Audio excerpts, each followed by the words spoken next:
बच्चों नमस्कार।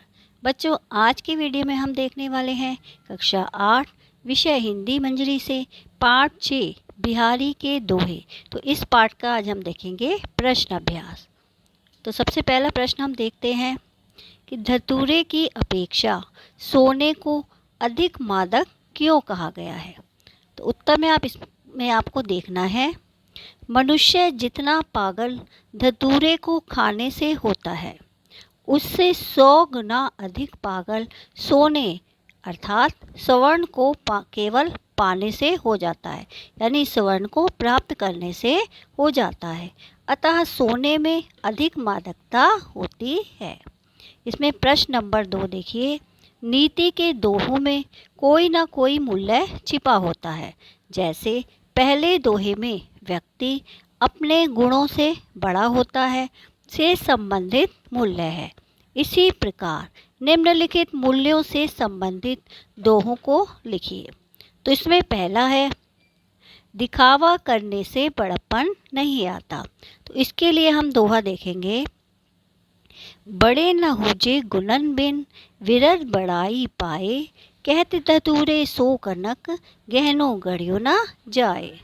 अब हम इसमें दूसरा देखते हैं कि स्वयं अपनी प्रशंसा नहीं करनी चाहिए।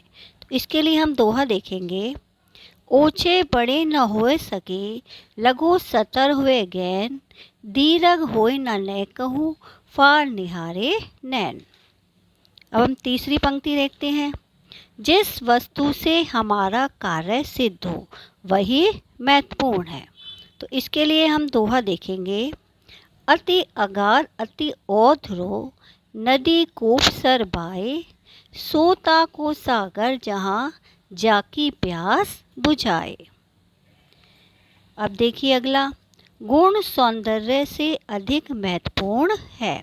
तो इसके लिए हम दोहा लिखेंगे, बड़े न हुजे गुणन बिन विरद बड़ाई पाए, कहत धतूरे सो कनक गहनो गढ़ियो ना जाए।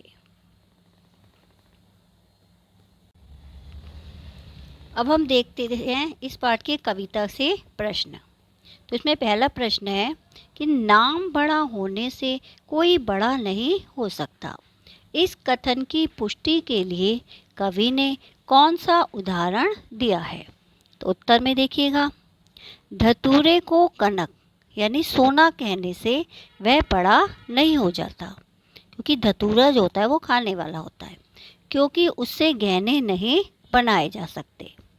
अब प्रश्न नंबर 2, कवि ने नदी, कूप यानी कुआं, सर, बावली को सागर के समान किस स्थिति में सागर माना है। तो उत्तर में आपको देखना है, कवि ने नदी, कूप, तालाब और बावली को सागर के समान इसलिए माना है क्योंकि इन्होंने जिसकी प्यास बुझाई उसके लिए तो ये सागर ही है। अब हम प्रश्न नंबर 3 देखते हैं, छोटे बड़े नहीं हो सकते, इसके लिए कौन सा उदाहरण दिया गया है। तो उत्तर में देखिए, छोटे बड़े नहीं हो सकते उदाहरणार्थ यानी उदाहरण के लिए हम लाख अपनी आंखें फाड़ फाड़ कर क्यों ना देखें, छोटी वस्तु हमें बड़ी नहीं दिखाई दे सकती। अब हम देखते हैं प्रश्न नंबर 4, कृष्ण की मोहनी मूरत क्यों अद्भुत है। उत्तर में देखिए, कृष्ण की मोहन मूरत इसलिए अद्भुत है क्योंकि उन्होंने गरीब का बंधु बनकर उन्हें भवसागर से पार उतार दिया। प्रश्न नंबर 5, पंक्तियों का भाव स्पष्ट कीजिए। तो जो पंक्तियां दी हैं उन्हें हमें उनका भाव स्पष्ट करना है कि उसमें क्या है। तो पहली पंक्ति है, सोता को सागर जहाँ जाकी प्यास बुझाई। तो इसका भाव है, जिसकी जो प्यास बुझा दे उसके लिए तो वही सागर है। दूसरी पंक्ति है, दूर भजन जाते कयो सोरू भज्यो गवार। तो भाव है इसका, तुम्हें जिन दुर्गुणों से दूर रहने के लिए कहा गया तुमने उन्हीं दुर्गुणों को अपनाया, यानी दुर्गुण बुराइयों को। तीसरी पंक्ति है, टूटे टूटे फिरत हो झूठे विरत कहाए। तो इसका भाव है, दीन बंधु आप मेरा उद्धार कीजिए, जिससे आपके बड़े होने की बड़ाई झूठी ना हो।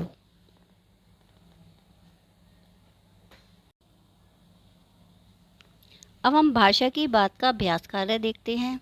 तो इसमें प्रश्न नंबर 1 है, कविता में प्रयुक्त निम्नलिखित शब्दों को देखिए और उनके खड़ी बोली के रूप पर ध्यान दीजिए। और इसमें कुछ शब्द के अर्थ दिए हुए हैं, जैसे है सो यानी इसका खड़ी बोली रूप हो जाएगा वह, ताको उसके लिए, हुए सके हो सके। तो ऐसे नीचे लिखे शब्दों के खड़ी बोली रूप लिखिए।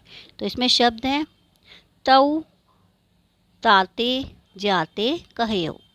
तो पहले तऊ का इसका खड़ी बोली शब्द रूप हो जाएगा उससे, ताते का खड़ी बोली रूप होगा उतना, जाते का जितना और कहियों का कहा।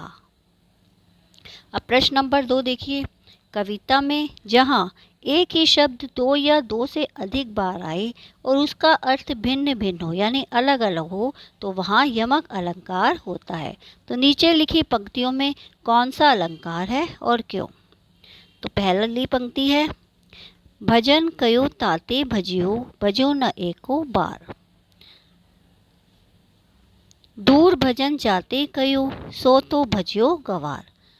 तो इन पंक्तियों में यमक अलंकार है, क्योंकि भजन और भज्यो शब्द 2 बार आकर भिन्न भिन्न अर्थ में प्रयुक्त हुआ है। शब्द 2 बार आए लेकिन दोनों के अर्थ जो है वो भिन्न भिन्न है। अब दूसरा उदाहरण है, जैसे इस धरा का इस धरा पर ही धरा रह जाएगा।